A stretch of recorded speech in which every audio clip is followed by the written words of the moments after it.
नमस्कार मित्रों, स्वागत है आप सभी का आपके अपने चैनल हिंदी साहित्य सागर पर।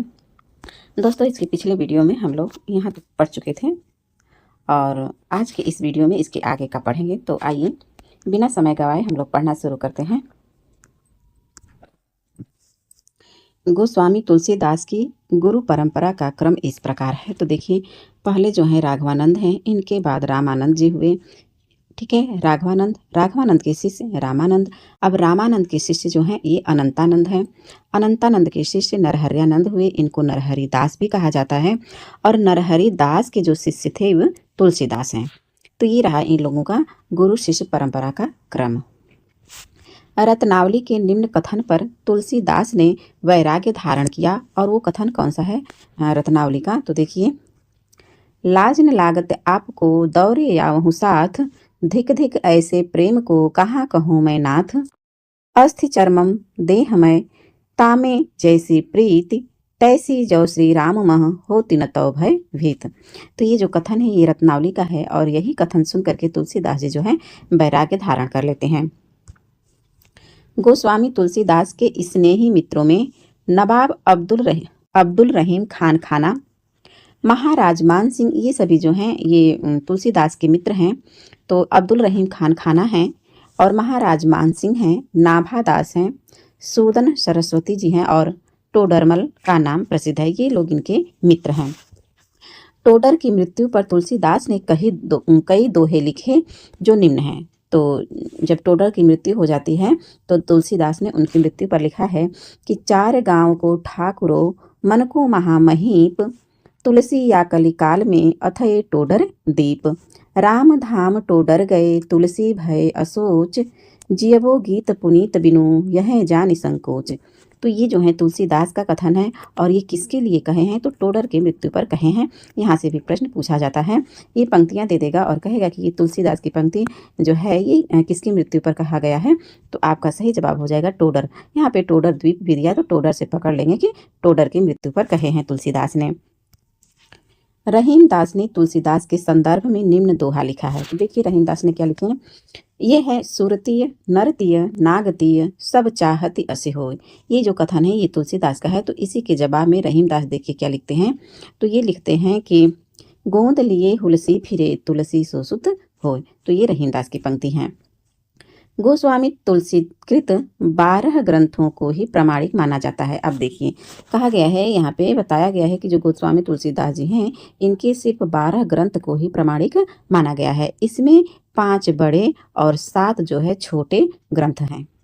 5 ग्रंथ जो हैं बड़े हैं और 7 क्या हैं? छोटे हैं।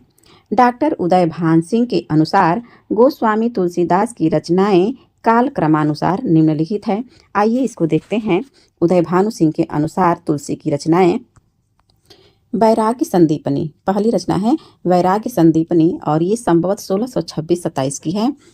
रामाज्ञा प्रश्न, इसको दोहावली रामायण के नाम से भी जानते हैं और इसका समय है संभवत 1627-28। तीसरा है राम लला नहछु और ये है संभवत 1628-29 की रचना है।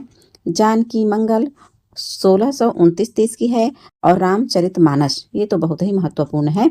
तो रामचरितमानस इसकी रचना जो है संभवत 1631 का है ये, और इसके पर एक दोहा भी है संभवत 1631 करके है। छठा है पार्वती मंगल। पार्वती मंगल का समय है 1643 ईस्वी नहीं संभवत में है। कृष्ण गीतावली जो है ये भी 1643 से 1660 संभवत में है। गीतावली के बाद जो कृष्ण गीतावली था इसका समय है 1643 से 60 और गीतावली को पदावली रामायण भी कहते हैं और इसका समय है संभवत 1630 से 70। विनय पत्रिका, इसको विनयावली राम गीतावली भी कहते हैं विनय पत्रिका को, और इसका समय है संभवत 1631 और 79। दोहावली का समय है 1626। ये सभी उदय भानु के अनुसार है। बरवे रामायण बरवा भी बोलते हैं इसको और इसका समय है संभवत 1630 से 80। फिर 12वां ये अंतिम रचना है कवितावली या कवितावली। ठीक है, इसी के अंतर्गत हनुमान बाहुक भी आता है। तो यहाँ हनुमान बाहुक देखिए, यहाँ पे कुछ लोग जो है हम हनुमान बाहुक को कवितावली का ही एक भाग मानते हैं, लेकिन कुछ विद्वान जो हैं हनुमान बाहुक को तुलसी का एक अलग ही ग्रंथ बताया है। तो इस चीज़ को याद रखिएगा। और इसका समय है 1631 से 80। तुलसी की 5 लघु कृतियों में 5 लघु कृतियों में कौन-कौन सा है? पहला है वैराग्य संदीपनी, दूसरा है रामलला नहछु, तीसरा है जानकी मंगल और पाँचवां है पार्वती मंगल। चौथा है पार्वती मंगल और पाँचवां है बरवे रामायण। और इन्हीं जो छोटे लघु ग्रंथ हैं 5 वैराग्य संदीपनी, रामलला नहछु, जानकी मंगल, पार्वती मंगल और बरवे रामायण, इन्हीं को पंचरत्न कहा जाता है पांचों को।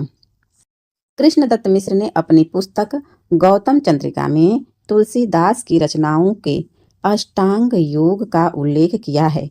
ये 8 अंग निम्न हैं। पहला है राम गीतावली, दूसरा है पदावली, तीसरा है कृष्ण गीतावली, चौथा बरवे, पांचवा है दोहावली, छठा सगुनमाला, सातवां कवितावली और आठवां सोहिलो मंगल। तुलसीदास की प्रथम रचना वैराग्य संदीपनी तथा अंतिम रचना कवितावली को माना जाता है। ठीक है, तो तुलसीदास की प्रथम रचना कौन सी है? वैराग्य संदीपनी है और अंतिम रचना पूछा जाए तो कवितावली है। और कुछ विद्वान जो हैं अंतिम रचना हनुमान बाहुक को भी मानते हैं। कवितावली के परिशिष्ट में हनुमान बाहुक भी संलग्न है। ठीक है, तो इसी कवितावली का ही अंश हनुमान बाहुक है, लेकिन कुछ विद्वान जो हैं इसको अलग ग्रंथ भी मानते हैं। तो इस चीज़ों को आप लोग अच्छे से ध्यान में बैठाए रखिएगा। किंतु अधिकांश विद्वान रामलला नहछु को प्रथम कृति मानते हैं। कह रहा है कि अधिकांश विद्वान जो है रामलला नहछु को प्रथम कृति मानते हैं, लेकिन प्रथम रचना जो है वैराग्य संदीपनी है। गोस्वामी तुलसीदास की रचनाओं का संक्षिप्त परिचय निम्न है।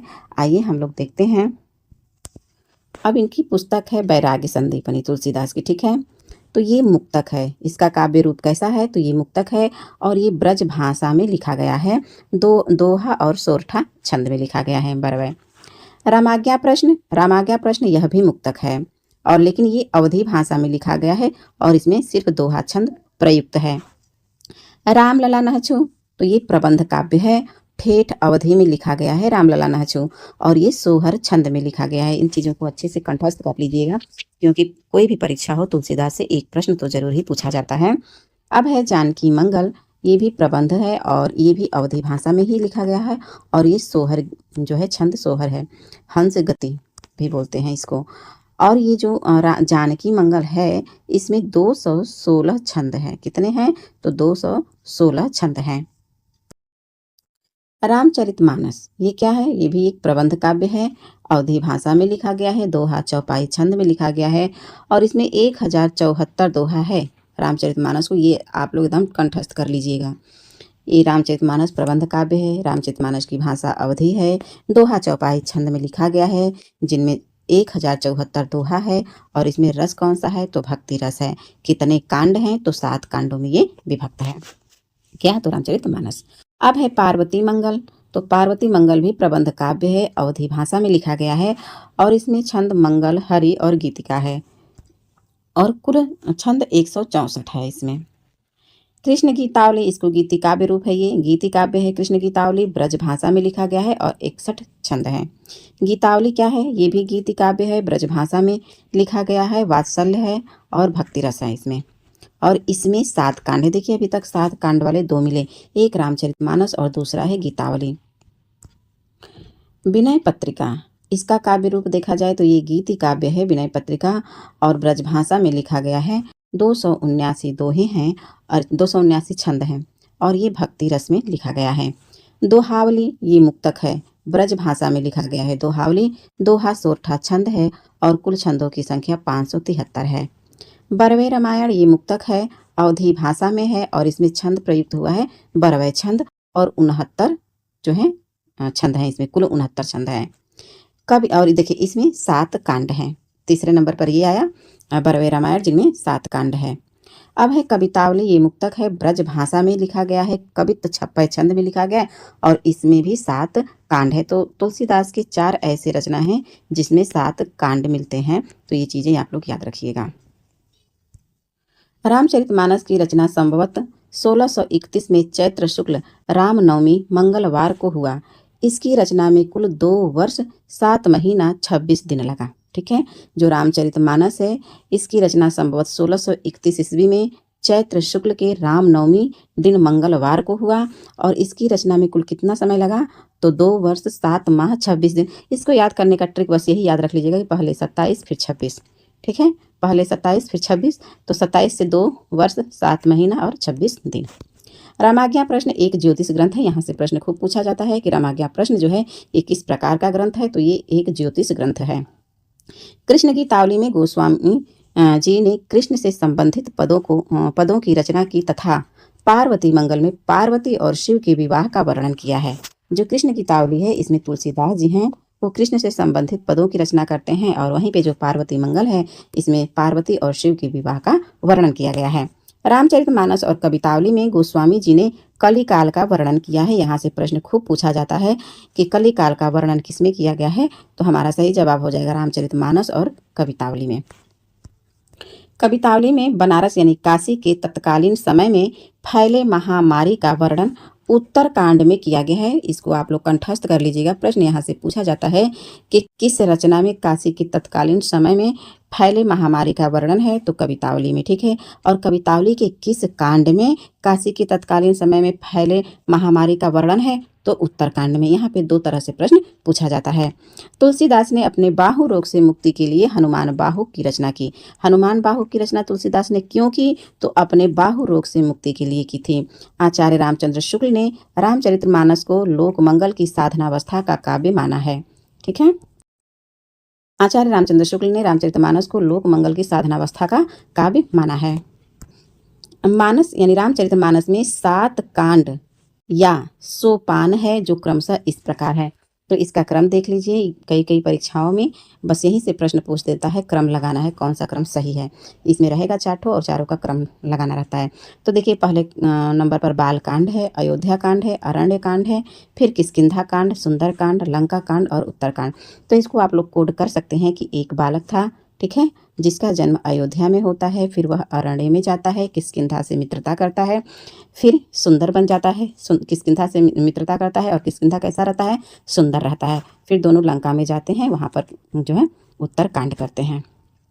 अयोध्या कांड को रामचरितमानस का हृदय स्थल कहा जाता है। और किसने कहा है अयोध्या कांड को रामचरितमानस का हृदय स्थल? तो ये आचार्य रामचंद्र शुक्ल ने कहा है। इस कांड की चित्रकूट सभा को देखिए यहाँ पे दिया है कि इस कांड की यानी अयोध्या कांड की चित्रकूट सभा को आचार्य रामचंद्र शुक्ल ने एक आध्यात्मिक घटना की संज्ञा प्रदान की है। ये भी कहा है कि ये जो चित्रकूट सभा है यह एक आध्यात्मिक घटना है। चित्रकूट सभा में वेद नीति, लोक नीति एवं राजनीति तीनों का समन्वय है। इस चीज को आप लोग अच्छे से याद रखिएगा क्योंकि 3 ऑप्शन तो ये रहेगा, एक अन्य दे देगा और वहां से पूछेगा कि चित्रकूट सभा में कौन सा नहीं था, किसका समन्वय तुलसीदास ने नहीं किया है। तो जो दूसरा ऑप्शन रहेगा उसी को ही आप लोग सही मान लीजिएगा। और ये तो तीनों हैं ही, वेद नीति, लोक नीति और राजनीति। या पता धर्म नीति दे दे जो नहीं रहेगा। तो किसी तरह से प्रश्न बना सकता है। आप लोग उत्तर देने के लिए तैयार रहिएगा बस। रामचरितमानस की रचना गोस्वामी जी ने स्वांत सुखाय। ये भी प्रश्न खूब पूछा जाता है कि गोस्वामी तुलसीदास रामचरितमानस की रचना किस लिए की है? तो स्वांत सुखाय के लिए किया है। देखिए स्वांत सुखाय के साथ साथ लोकहित, लोक मंगल के लिए किया है। रामचरितमानस के मार्मिक स्थल निम्नलिखित है। अब इनमें से जो रामचरितमानस है उसके मार्मिक स्थल कौन कौन से है ये देखते हैं। यहाँ से भी प्रश्न पूछा जाता है। तो मार्मिक स्थल में आएगा राम का अयोध्या त्याग और पथिक के रूप में वनगमन। कितना ही मार्मिक है ये। राम जी अयोध्या को त्याग करके एक पथिक यानी राही बन करके रूप में कैसे जाते हैं, वनगमन इनका होता है। फिर जो है दूसरा है चित्रकूट में राम और भरत का मिलन। ये तो एकदम ही मार्मिक है, राम और भरत का मिलन। फिर है सबरी का आतिथ्य। ये भी बहुत मार्मिक है कि इस प्रकार से वो अपने प्रभु को जो बेर खिलाती है वो जूठा कर करके पहले खुद चखती है उसके बाद खिलाती है। तो बहुत ही मार्मिक प्रसंग है ये भी। चौथा है कि लक्ष्मण को शक्ति लगने पर राम का विलाप, किस प्रकार से राम विलाप करते हैं, ठीक है, उसी का वर्णन किया गया है। और 5वां है भरत की प्रतीक्षा। भरत प्रतीक्षा करते हैं किस प्रकार से, वो जैसे राम वनवासी की साधु भेष में वन में निवास करते हैं उसी तरह से भरत भी वन में साधु के भेष में रहते हैं और राम की प्रतीक्षा करते हैं। तो ये सभी चीज़ें जो है रामचरितमानस में मार्मिक स्थल के अंतर्गत आते हैं। तुलसीदास ने रामचरितमानस की कल्पना मानसरोवर के रूपक के रूप में की है। देखिए कह रहे हैं कि जो तुलसीदास जी हैं ये रामचरितमानस की जो रचना की हैं कल्पना मानसरोवर के रूपक के रूप में की है, जिसमें 7 कांड के रूप में 7 सोपान या 4 वक्ता के रूप में 4 घाट है। यहाँ से भी प्रश्न पूछा जाता है। तो ये जो 7 कांड के रूप में 7 सोपान के 4 वक्ता के रूप में 4 घाट दिया है, इसको आइए हम लोग देखते हैं कि सप्त सोपान मानस के चारों घाटों का संक्षिप्त विवरण निम्न है। अब कौन कौन सा है? काक भुसुंडी गरुण संवाद है ये पहला। फिर है ये उपासना घाट पनघट है, और इसमें जो है काक भुसुंडी और गरुड़ का संवाद है। फिर है तुलसी, ये तो लास्ट में है। देखिए ये है प्रथम वक्ता और श्रोता हैं शिव पार्वती, ठीक है। और ये ज्ञान घाट और राजघाट है। ये फिर इसके बाद दूसरा है, ठीक है, दूसरा सोपान है काक भुसुंडी और गरुड़ संवाद, और ये उपासना घाट है। और तीसरा जो है ये तुलसी संत संवाद है, प्रपत्ति घाट या गाय घाट है, कुछ सही नहीं है लग रहा है क्रम इसका। और याज्ञवल्क्य भारद्वाज संवाद कर्म घाट है, जो पंचायती घाट है। मानक रूपक, तुलसी साहित्य का सबसे बड़ा रूपक है। अलंकार योजना के संबंध में तुलसी को प्राप्त उपाधियां निम्न है। देखिए अलंकार योजना के संबंध में तुलसी को कौन कौन सी उपाधि किसने दिया है उसको देखते हैं। तो लाला भगवान दीन और बच्चन क्या कहते हैं तुलसी को? लाला भगवान दीन और बच्चन सिंह तुलसी को कहते हैं कि ये रूपकों के बादशाह हैं। तो तुलसीदास को रूपकों का बादशाह किसने कहा है? तो लाला भगवान दीन और बच्चन सिंह ने कहा है। अनुप्रास का बादशाह तुलसीदास को किसने कहा है? तो आचार्य रामचंद्र शुक्ल जी ने कहा है। उत्प्रेक्षाओं का बादशाह किसने कहा है? तो उदय भानु सिंह ने कहा है। तो ये रही तुलसीदास के संबंध में अलंकार योजना के संबंध में इनकी उपाधि। हजारी प्रसाद द्विवेदी ने लिखा है, क्या लिखा है कि तुलसी का संपूर्ण काव्य समन्वय की विराट चेष्टा है। तो ये कथन किसका है कि तुलसी का संपूर्ण काव्य समन्वय की विराट चेष्टा है? तो जवाब हो जाएगा आचार्य हजारी प्रसाद द्विवेदी ने।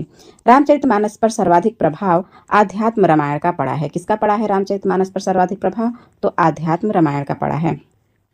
तुलसीदास ने सर्वप्रथम मानस को यानी कि रामचरितमानस को किसको सुनाया? तो रसखान को सुनाया। रामचरितमानस की प्रथम टीका अयोध्या के बाबा रामचरण दास ने लिखी है। किसने लिखी है? तो रामचरण दास ने लिखी है।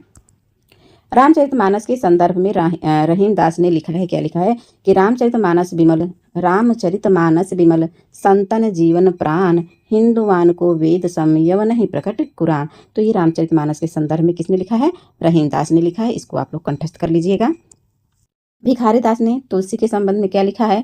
तो इन्होंने लिखे हैं कि तुलसी गंग दुवो भयेसु कविन को सरदार, इनके काव्यन में मिली भाषा विविध प्रकार। तो ये भिखारी दास, ये सब आप लोगों को एकदम कंठस्थ होना चाहिए। अयोध्या सिंह उपाध्याय हरियोध ने इनके यानी तुलसी के संबंध में क्या लिखा है कि कविता करके तुलसी न लसे, कविता पालसी तुलसी की कला। तो ये अयोध्या सिंह उपाध्याय हरियोध ने लिखा है। अब आचार्य रामचंद्र शुक्ल जी क्यों पीछे रहे? ये देखिए ये क्या कहते हैं। तो आचार्य रामचंद्र शुक्ल ने लिखा है कि भाषा पद्य के स्वरूप को लेते हैं तो गोस्वामी जी के सामने कई शैलियां प्रचलित थी। कहा कि भाषा पद्य के स्वरूप को लेते हैं तो गोस्वामी जी के सामने कई शैलियां प्रचलित थी, जिनमें से मुख्य है क्या है? पहला है क वीर गाथा काल की छप्पय पद्धति। फिर ख है विद्यापति और सूरदास की गीत पद्धति। ग है गंग आदि भाटों की कवित्त सवैया पद्धति। घ है कबीरदास की नीति संबंधी बानी की दोहा पद्धति, जो अपभ्रंश से चली आती थी। और अंग है कि ईश्वर दास के दोहे चौपाई वाली प्रबंध पद्धति। इस प्रकार भाषा के 2 रूप अवधि और ब्रज और रचना की 5 प्रमुख शैलियां साहित्य क्षेत्र में गोस्वामी जी को मिली। ये कथन किसका है? तो ये रामचंद्र शुक्ल जी कहते हैं। नाभादास गोस्वामी तुलसीदास के समकालीन राम भक्त कवि हैं। इनका जन्म अनुमानतः 1570 के आसपास हुआ था। नाभादास ने हिंदी में भक्तमाल की परंपरा का सूत्रपात किया। इनके गुरु यानी नाभादास के गुरु का नाम अग्रदास था।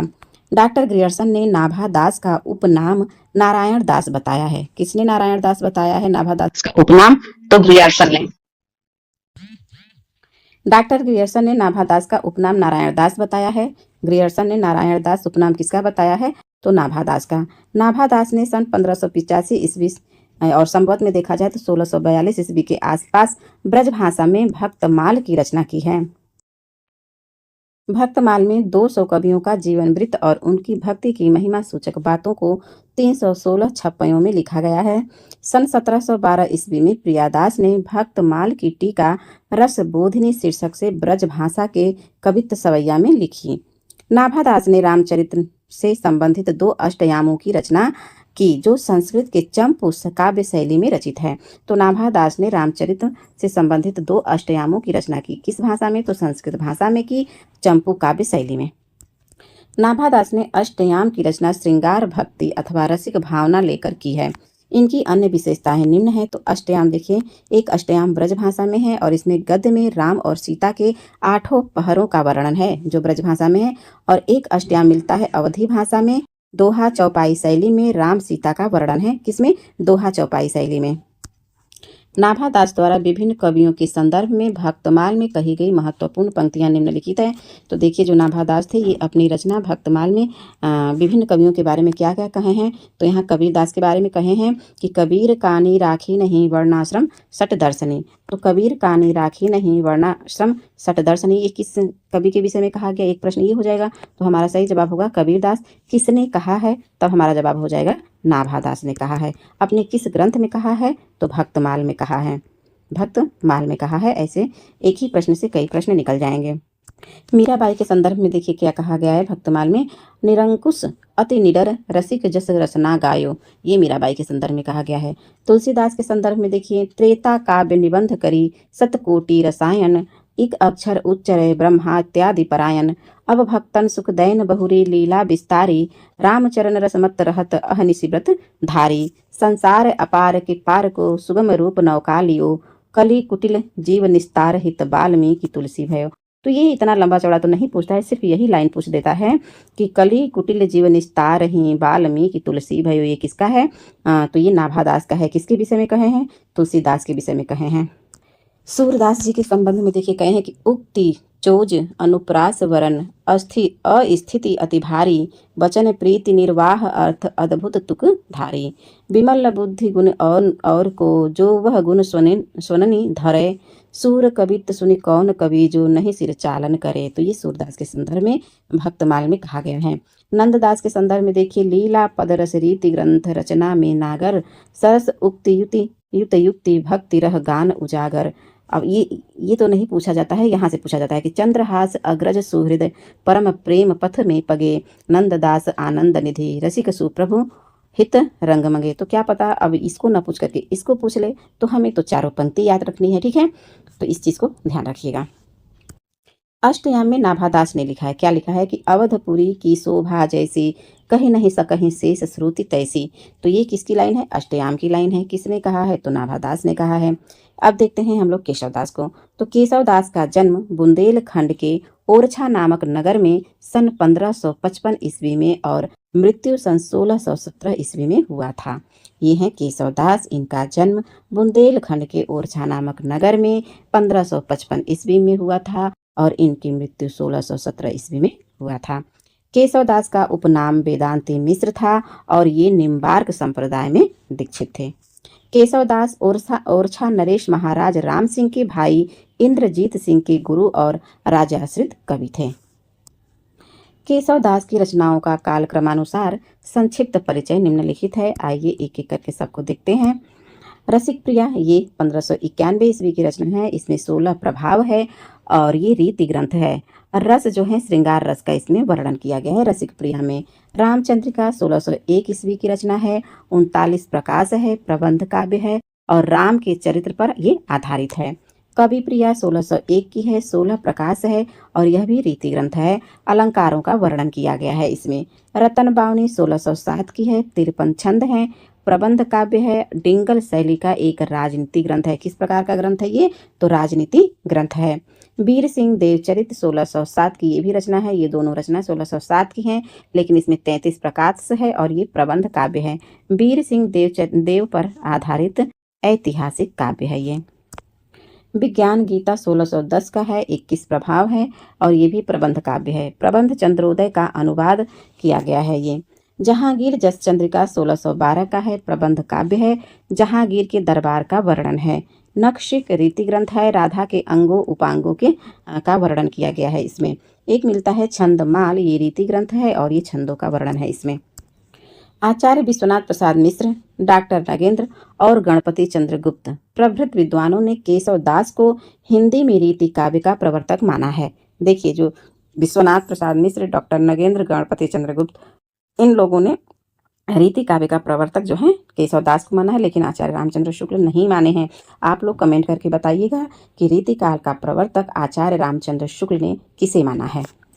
कवि प्रिया रीति ग्रंथ की रचना इंद्रजीत सिंह की एक निष्ठ प्रेमिका गणिका यानी कि वेश्या प्रवीण राय को शिक्षा देने के लिए की गई थी। किसकी रचना? कवि प्रिया की रचना।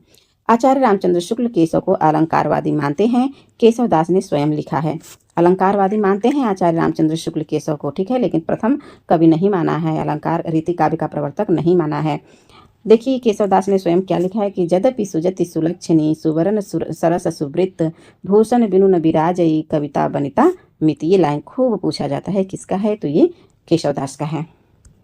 केशव दास भामह, दंडी और उद्भट के अनुयायी थे। किसके अनुयायी थे? तो भामह के, दंडी के और उद्भट के, क्योंकि ये तीनों लोग जो हैं अलंकारवादी हैं।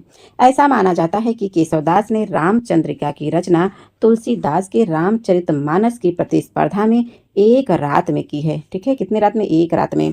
गुमान कवि ने रामचंद्रिका की प्रतिस्पर्धा में कृष्ण चंद्रिका लिखी है। लो, यहाँ तो स्पर्धा ही प्रतिस्पर्धा बढ़ता जा रहा है।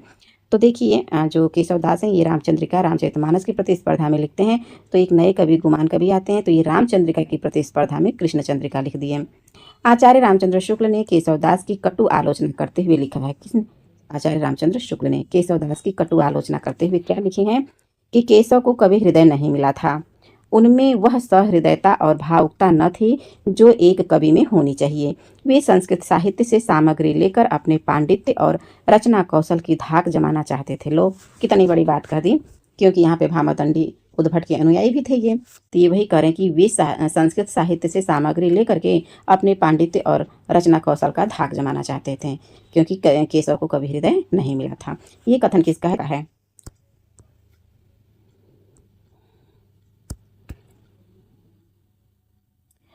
केशव दास कृत जो रामचंद्रिका है, इस पर प्रसन्न राघव, हनुमान नाटक, अनर्घ राघव, कादम्बरी तथा नैसचरित का प्रभाव पड़ा है। आलोचकों के केशव और रामचंद्रिका के संबंध में निम्नांकित कथन है, उसको चलिए देखते हैं। तो है कवि को दीन न चहे विदाई, पूछे केशव की कविताई। ठीक है, एक ये है, यहाँ पे आलोचक का तो नाम दिया ही नहीं है, अज्ञात है, लेकिन नाभादास हैं, ये क्या बोले हैं? उडगन केशव दास बोले हैं। रामचंद्र शुक्ल केशव को कठिन काव्य का प्रेत कहे हैं, लेकिन जबकि देव ने कहा है, लेकिन देव तो एकदम में गायब कर दिया, आलोचकों ने ला दिए यहाँ पे आचार्य रामचंद्र शुक्ल को। रामस्वरूप चतुर्वेदी ने क्या कहा है? रामचंद्रिका छंदों का एक अजायब घर है। तो रामचंद्रिका को छंदों का एक अजायब घर किसने कहा है? रामस्वरूप चतुर्वेदी ने। कठिन काव्य का प्रेत शुक्ल ने, उडगन केशव दास नाभादास ने।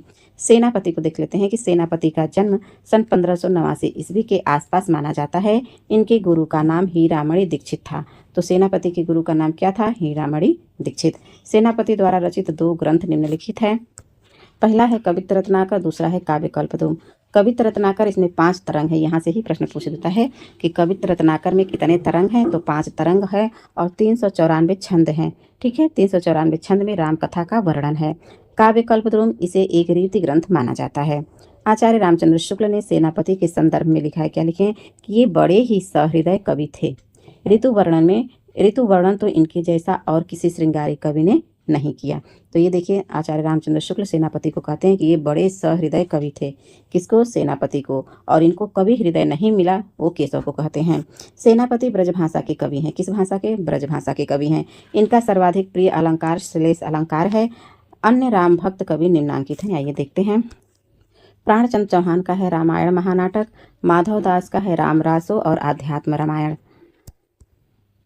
हृदय राम का है हनुमान नाटक, रायमल पांडे का है हनुमान चरित्र, नरहरि बारभट्ट का है पौरुषेय रामायण, लाल दास का है अवध विलास 1643 ईस्वी का, कपूर चंद त्रिखा का है रामायण 1646 ईस्वी का। रामायण महानाटक एक संवादात्मक प्रबंध काव्य है जिसमें दोहा चौपाई की प्रधानता है। हृदय राम कृत हनुमान नाटक पर संस्कृत के हनुमान नाटक का सर्वाधिक प्रभाव है। इसका एक नाम राम गीत भी है। पौरुषेय रामायण नरहरिकृत चतुर्विंशति अवतार चरित नामक विशाल ग्रंथ का एक अंश है। कपूर चंद त्रिखाकृत रामायण गुरुमुखी लिपि में लिखी गई है और इसमें 145 छंद है और इसकी भाषा जो है ब्रजभाषा है। तो कपूर चंद त्रिखा का रामायण जो है ये गुरुमुखी लिपि में लिखा गया है। इसमें 145 छंद है और इसकी भाषा जो है ब्रजभाषा है। तो दोस्तों आज की इस वीडियो में हम लोग बस यही तक। इसके अगले वीडियो में हम राम भक्ति शाखा के कवियों की प्रमुख काव्य पंक्तियाँ को पढ़ेंगे। तब तक के लिए आप लोग खूब मन से पढ़ते रहिए, आगे बढ़ते रहिए और अपनी सफलता को प्राप्त कीजिए। धन्यवाद।